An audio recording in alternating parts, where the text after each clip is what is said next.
Hello everyone, good morning. কেমন আছো সবাই? আশা করি অনেক ভালো আছো। আমিও কিন্তু আলহামদুলিল্লাহ ভালো আছি। আমি তারা লাইফস্টাইল ডেইলি ভ্লগে চলে আসলাম আর একটা নতুন ভ্লগ নিয়ে। আশা করি তোমরা যে যেখান থেকে দেখছো সবাই ভালো আছো এবং সুস্থ আছো। তাহলে চলো তোমাদেরকে কিন্তু সাথে নিয়ে আজকের ভ্লগটা স্টার্ট করলাম। ভিডিওটা শুরু করার আগেই বলি, তোমরা যে যেখান থেকে নতুন দেখছো, যদি আমার ভিডিওটা কোনো অংশ ভালো লাগে থাকে তাহলে প্লিজ আমার চ্যানেলটি সাবস্ক্রাইব করে আমার পাশে রয়ে যাবে আর একটা কমেন্ট রেখে যেতে কিন্তু ভুলবে না। আমিও যেন খুব তাড়াতাড়ি তোমাদেরকে বন্ধু করে নিতে পারি। যাই হোক, সকালবেলা কিন্তু ঘুম থেকে উঠে আগে আমি রুমটা ঝাড়ু দিয়ে নিলাম, তারপর ব্রাশ ট্রাশ করেই চলে আসছি ব্রেকফাস্ট করতে। আর সকালবেলা কিন্তু রুমটা ঝাড়ু দিয়ে দিলে খুব ভালো, এটা আমার মায়েরা সবসময় বলে। ঘুম থেকে উঠেই কিন্তু ঘরবাড়ি আগে পরিষ্কার করে ঝাড়ু দিয়ে নিতে হয়। তো আমি সবসময় এটা একদম পাই না, কারণ সকালবেলা উঠেই কিন্তু আগে কিচেনে চলে আসতে হয়। তো এই রাজার তাড়াহুড়ো থাকে একটু, তো সেই হিসেবে যতটা তাড়াতাড়ি পারি ও অফিস চলে গেলেই বাকি কাজগুলো কিন্তু স্টার্ট করি। তো আজকে যেহেতু বাড়িতে আছে, তো সেই জন্য ভাবলাম আগে রুমটা ঝাড়ু দিয়ে ব্রেকফাস্টটা বানাই। আজকে ব্রেকফাস্টটা আমি বানিয়ে নিয়েছিলাম কিছু ড্রাই ফ্রুট, বা ভিজিয়েছিলাম রাত্রে। ওই আলমন্ড আছে আর মুগ কড়াই যেটা বলে, সাথে কিছু চীনা বাদাম আছে, আর ওইদিকে কি ছোলা ছিল। তো তারপরে এখানে পিনাট বাটার দিয়ে একটু ব্রেড মাখিয়ে নিয়েছিলাম। সরি, পিনাট বাটার না, এটা শুধুই বাটার দিয়ে। পিনাট বাটারটা শেষ হয়ে গেছে। আর সাথে কিছু এগ বয়েল করে নিয়েছিলাম। তো নাস্তাটা করার পরেই চলে আসলাম রান্না করতে। আর সকালবেলাটা কিন্তু নাস্তাটা আমাদের দেরি করেই হয়, তো সেই হিসেবে দেরি করে যেহেতু নাস্তা হয়, তো রান্নাটাও কিন্তু একটু তাড়াতাড়ি করে আমাকে বসিয়ে নিতে হয়, নাহলে কিন্তু অনেকটা লেট হয়ে যায়। এমনিতেই কিন্তু আমাদের ঘুমানো অনেকটাই লেটে হয় আর ওঠাটাও অনেকটা লেটে হয়। সেই হিসেবে যদি ওই বসে বসে কাজ করি না, তাহলে অনেকটা সময় চলে যায়। তো ওই একটার পর একটা পরস্পর কিন্তু গুছিয়ে আমি টাইমের মধ্যে কাজটা করে নিই। আর টাইম সম্বন্ধে কিন্তু আমি অনেকটা মেনটেন করি, টাইমটা মেনটেন করি, খাওয়া দাওয়াটা টাইমে না। তো টাইম মেনটেন করেই কাজটা করি বলে তাড়াহুড়োর মধ্যে ওই তাড়াতাড়ি করে আমি সবটা করে নিতে পারি। তো আজকে রান্নাতে ওই তরি নিয়ে আসছিলাম না, তাতে তো কাঁচকলা নিয়ে আসছিলাম। তো কাঁচকলা, আলু, পেঁপে আর তাতে দু একটা তরি দিয়েছি, বেশি দিলাম না। ওটাকে ওই সর্ষে, পোস্ত, জিরা আর গোলমরিচ সব কিছু একসাথে কাঁচা লঙ্কা দিয়ে মিক্সড করে রান্না করব। আর সাথে কিন্তু এখানে নোটে শাক নিয়েছিলাম, আর নোটে শাকে একটু ছোটো ছোটো করে আলু কেটে দিয়ে দিয়েছি। আর এটাকে সেদ্ধ করে কিন্তু ওই লঙ্কা, রসুন, পেঁয়াজে ফ্রাই করব। নোটে শাকটা কিন্তু কাঁচা ফ্রাইও করা যায়, আর এমন সেদ্ধ করে করলে একটু বেশি হয়, আলু দিয়ে। তো সবাই যেহেতু আছে, ওই দিদিমেয়েরাও আছে, তো সেই হিসেবে ভাবলাম একটু আলু দিয়ে বেশি করেই করি। আর এই যে এদিকে কিন্তু আমি কালা জিরেতে ভালো করে সবজিটা আগে ফ্রাই করে নিয়েছিলাম হালকা করে। তারপর কিন্তু লঙ্কা গুঁড়ো, হলুদ গুঁড়ো, নুন, কাঁচা লঙ্কা সব কিছু দিয়ে মশলাটা কষিয়ে নিলাম। কষিয়ে নিই আর এই যে কালকে একটু ওই যে জিরা, সরষা, পোস্ত সব একসাথে বেটেছিলাম, তো সেটাকে একটু ওই কন্টেনারে রেখে দিয়েছিলাম ফ্রিজে।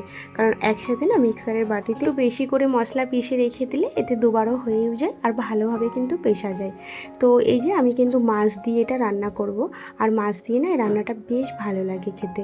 তো আজকে এখনও রাজা অফিসে যায়নি, তো আজকে ভাবছে ওয়ার্ক ফ্রম হোম করবে। ও বলছিল আজকে বাড়ি থেকে আমি বসে কাজটা করে নেবো, অফিসে না গেলেও হবে। তো যাই, এদিকে কিন্তু আমার মশলা কষে ভালোভাবে রান্নাটা করে পানি দিয়ে কষাতে দিয়ে দিলাম। আর সরি, কষাতে বলছি, পানি দিয়ে চাপা দিয়ে দিয়েছি। আর এই যে পানিটা ফুটে উঠতেই কিন্তু মাছগুলো ওপর দিয়ে ছেড়ে আর কিছুক্ষণ ধরে ফুটিয়ে নেবো। সবজিটা কিন্তু আধা বয়েল হয়ে গেছে, আর এই মাছটা দিয়ে 5 মিনিটের মতো ফুটিয়ে নিলেই হয়ে যাবে। তো এইদিকে কিন্তু দেখো শাকটা সেদ্ধ হয়ে গেছিলো, আর লঙ্কা, শুকনো লঙ্কা, রসুন, পেঁয়াজ দিয়ে ভালোভাবে শাকটাকে ওই ফ্রাই করে নিয়েছি। আর ভাতটাও বসিয়ে দিলাম। আর এদিকে কিছু বাসন ছিল, সেগুলো কিন্তু ধুয়ে নিচ্ছি। এদিকে প্রায় রান্না আমার কমপ্লিট, আর গ্যাসটা এখন একটু হালকা ঠান্ডা আছে। তো এই বাসনগুলো ধুতে ধুতে কিন্তু পুরো গ্যাসটা আমার ঠান্ডা হয়ে যাবে, আর সাথে কিন্তু পরিষ্কারটাও করে নেবো। কারণ গ্যাসটা যদি গরম থাকে আমি পরিষ্কার করলে না, ওটা কাঁচ তো খুব ভয় লাগে। কারণ অনেক সময় ফোনেতে, তারপরে এমনি শুনেওছি কানে শোনা, গরম গ্যাস কিন্তু ক্লিন করার সময় কিন্তু ফেটে যায় অনেক সময়। যেহেতু ওটা ফাইবার কাঁচ আছে, তো কাঁচের, আর কাঁচে তো এমনিতেই তোমার গরম কিছু পড়ে গেলে ভয় লাগে, ফেটে যাওয়ার ভয়টা থাকে। আর এত রিস্ক নেওয়ার দরকার নেই, সেই জন্য ভাবলাম একটু ওইদিকে ঠান্ডা হোক, বাকি এদিকে আমি কাজগুলো সেরে নিয়ে গ্যাসটা ক্লিন করব। তো এই যে আমার কিছু বাসন টাসন ছিল, সব ধোয়া হয়ে গেছে, বেসিনটাও ভালোভাবে পরিষ্কার করে নিচ্ছি। আর যাই এখন কিন্তু ঘড়িতে সময় হয়ে গেছে প্রায় ওই 1:30টার দিকে। আর আমাদের যেহেতু বলি না ও লেট করে ওঠা, তো রান্নাবান্নাটা এমনিতেই আমার লেট হয়ে যায়, আর খাওয়া দাওয়া করতে 3টা বেজেই যায়। তো 3টা মানে না আমাদের কাছে কিন্তু কোনো ব্যাপার না, কারণ 3টা বলতে গেলে অনেক তাড়াতাড়ি খাওয়া। এক এক সময় তো 4টা 4:30 বেজে যায়, কারণ আমাদের ওঠাই কখনও 10:30 11টা হয়ে যায়, আর ঘুমোনা তো 3টে 3:30 4টে বেজেই যায়। তো যেমন ওর কাজের সিস্টেম অনুযায়ী আমাকে ঘুমোতে যেতে হয়।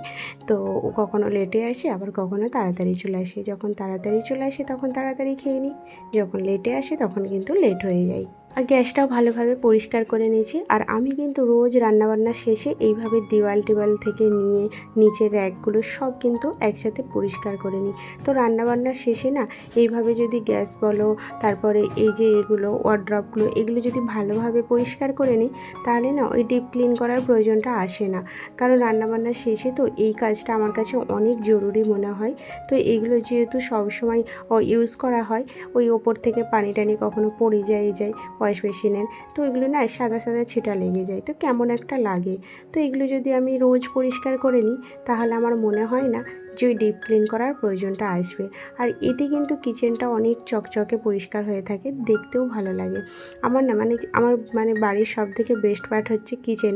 তো কিচেনে যেহেতু বেশি সময়টা কাটাই, তো কিচেনটা আমি না সবসময় চাই পরিষ্কার পরিচ্ছন্ন একটা ঝকঝকে হয়ে থাকবে। এতে কিন্তু আমার কাজ করার এনার্জিটাই থাকবে আলাদা। তো কিচেনটা যদি অগোছালো হয়ে পড়ে থাকে, তাহলে কিন্তু ওই কিচেনে কোনো কাজ করতে আসলে সেই ভক্তিটা আর আসে না, বিরক্ত লেগে যায় কোনো কাজ করতে। তো সেই জন্য যতটা সময় হাতে পাই ততটা আগে চেষ্টা করি যে কিচেনটা আগে পরিষ্কার করে নিই। তো যাই এদিকে ভাবে কিচেনটা পরিষ্কার করে চলে আসলাম, ঘরটা পোছা লাগিয়ে নিয়েছি। সকালে যেহেতু আমি ঝাড়ুটা দিয়েছিলাম, সেই হিসেবে খুব একটা নোংরা নেই, আর যেই নোংরাগুলো একটু আধটু আছে সেইগুলোই পোছা লাগানোর মফেই চলে আসছে। তো সেই জন্য আর ভালো করে ঝাড়ুটা আর দেওয়া হলো না।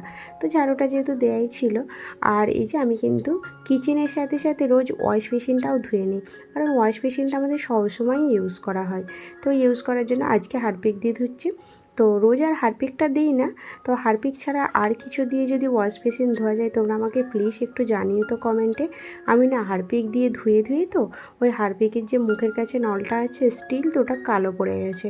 তো ওটাকে এবার কী করে পরিষ্কার করবো আমি ভেবে পাচ্ছি না।